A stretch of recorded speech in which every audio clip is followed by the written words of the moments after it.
गौसे पाक के ज़माने में आप मदरसे में पढ़ते थे, तो आपके दो दोस्त थे, एक का नाम अबू सईद अब्दुल्ला और दूसरे का नाम इब्ने सका था।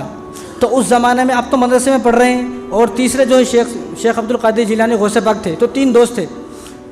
तो उस ज़माने में एक बुज़ुर्ग थे जो बहुत मशहूर थे, जिनका नाम है मोहम्मद गौस नाम था, तो बहुत बड़े बुज़ुर्ग थे। तो एक दिन इन तीनों दोस्तों ने इरादा किया, भाई उनका बहुत चर्चा है ना, ज़रा जाके उनसे मिलेंगे ना, कितने बड़े बुज़ुर्ग हैं, ज़रा मिलेंगे उनसे जाकर। तो कहा कि ठीक है। जब रास्ते में चल रहे हैं तो इब्ने सका जो था ना, उसने कहा मैं उनको बुज़ुर्ग नहीं मानता, वली नहीं मानता, लेकिन मैं मानूंगा, लेकिन मैं उनसे ऐसा सवाल करूंगा, कोई सख्त सवाल करूंगा, ऐसा सवाल कि मेरे सवाल का जवाब ही ना दे सके, ऐसा सवाल करूंगा। कहा कि ठीक है। तो दूसरे थे जो अबू सईद अब्दुल्ला, उन्होंने कहा कि मैं भी कोई 2-4 सवाल कर लूँगा। तो उन दोनों ने गौसे पाक से कहा, भाई तुम क्या सवाल करोगे? उन्होंने कहा कि मुझे कोई सवाल करने की ज़रूरत नहीं है, मैं तो अल्लाह वाले हैं, दीदार करने जा रहा हूँ, दीदार हो गया तो बस है। अब गौसे पाक जो है ना, मोहम्मद गौस जो थे उनके पास गए तीनों दोस्त। तो तीनों दोस्त गए ना, जो इब्ने सका था उसकी तरफ देखा, वो बुज़ुर्ग ने, मोहम्मद गौस ने कहा, तू क्या बोलता था कि मैं ऐसा सवाल करूँगा, मेरी सवाल का जवाब ही नहीं दे सकता, तो तेरा सवाल ये है, उसका जवाब ये है। जो उसके मन में सवाल था ना, उसने बोला भी नहीं, बोलने से पहले अल्लाह तबारक व तआला ने कश्फ और इल्हाम के ज़रिए से इन्हें बता दिया। तो उन्होंने कहा कि तेरा सवाल ये था और उसका जवाब ये है, लेकिन एक बात सुनता जा, मैं तेरे अंदर से कुफ्र की बू महसूस कर रहा हूँ, तेरे अंदर से कुफ्र की बू महसूस कर रहा हूँ मैं। इब्ने सका अबू सईद अब्दुल्ला थे, उन्होंने कहा कि तूने क्या कहा था? मैं भी 2-4 सवाल करूँगा, ठीक है, एक वक्त ऐसा आएगा कि तेरे पास इल्म तो होगा, लेकिन तेरे चारों तरफ सिर्फ दुनिया ही दुनिया होगी और उस दुनिया से तू छुटकारा भी नहीं पा सकता। अब गौसे पाक के नंबर आए, गौसे पाक से कहा कि अनकरीब एक वक्त ऐसा आएगा कि तुमने तो मुझसे कोई सवाल करने का दावा नहीं किया ना, अनकरीब एक वक्त ऐसा आएगा कि बगदाद के मिंबर पर तुम बैठोगे और लोग 70 हज़ार का मजमा होगा जो आपका दरस में आएंगे और आपका बयान सुनेंगे। अब ये छोटे बच्चे, इनको मालूम नहीं है क्या है। वक्त गुजर गया। जब वक्त गुजर गया तो एक वक्त आया कि गौसे पाक को अल्लाह तबारक व तआला ने बगदाद के मिंबर पर बिठाया, जो मदरसा था जामिया निज़ामिया। अबू सईद मखज़ूमी रहमतुल्लाह अलैह बहुत बड़े बुज़ुर्ग थे, उनकी गद्दी पर जब इन्होंने बैठे तो एक शोर मच गया कि अबू सईद मखज़ूमी रहमतुल्लाह इतने बड़े बुज़ुर्ग है, उनकी गद्दी पर कौन बैठा है? जब आप बैठे तो पूरी बगदाद जो है आपका जो है आपके बयान में आता था।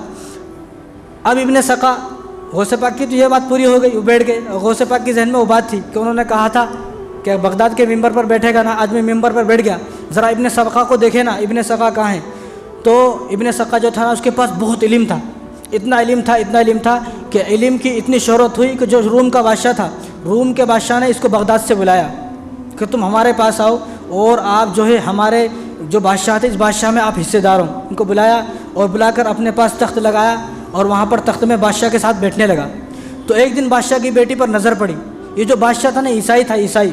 तो बादशाह की बेटी पर नज़र पड़ी तो बादशाह से कहा कि मुझे आपकी बेटी बड़ी पसंद आई है, आप मेरी शादी करा दो ना बेटी से। बादशाह ने कहा 1 मिनट में करा देता हूँ, लेकिन इसके लिए शर्त यह है कि तुझे ईसाई होना पड़ेगा। कहा कि ठीक है, मैं ईसाई हो जाऊँगा। तो यहाँ ये काफिर हो गया, ईसाई हो गया और बादशाह की बेटी से शादी कर लिया।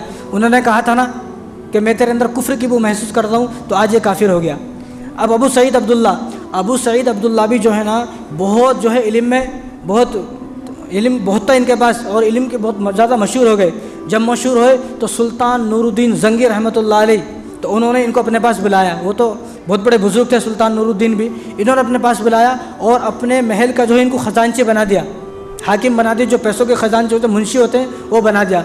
तो इनको चारों तरफ दुनिया ही दुनिया, जिधर देखे पैसे, जिधर देखे, क्योंकि इनको पैसे का हिसाब किताब था ना, तो चारों तरफ सोने चांदी अशरफिया दिरहम व दीनार थे चारों तरफ। लेकिन चंद दिन के बाद उन्होंने बताया कि मेरे अंदर से इल्म निकल गया, दुनिया तो बहुत आ गई, पैसे भी आ गए। तो उन्होंने कहा कि आज उन बुज़ुर्ग की तीनों बातें पूरी हो गई हैं, आज उन बुज़ुर्ग की तीनों बातें पूरी हो गई हैं, तो ये वली हैं। तो हुजूर ने फरमाया मन आदा अली वलियन फ़क़त आज़नतु बिल हर्ब, किसी वली के बारे में कोई आदमी ये ना सोचे, उसके ख़िलाफ़ जो है प्रोपेगंडा ना बनाए, किसी वली के ख़िलाफ़ ही ना सोचे कि ये वली नहीं है, ये भी वली नहीं, ये भी वली नहीं है। कोई आदमी अगर किसी वली से दुश्मनी करेगा, किसी वली के बारे में बुरा भला सोचेगा, फ़क़त आज़नतु बिल हर्ब, अल्लाह ताला ख़ुद फरमा रहे हैं कि मेरा उससे जंग का ऐलान है। लेकिन वो वली होना चिंदी चोर वली नहीं। आजकल तो हमारे कब्रिस्तानों में चरस गांजा मार लेके बैठे, उन्हें बोलता मैं भी वली हूँ।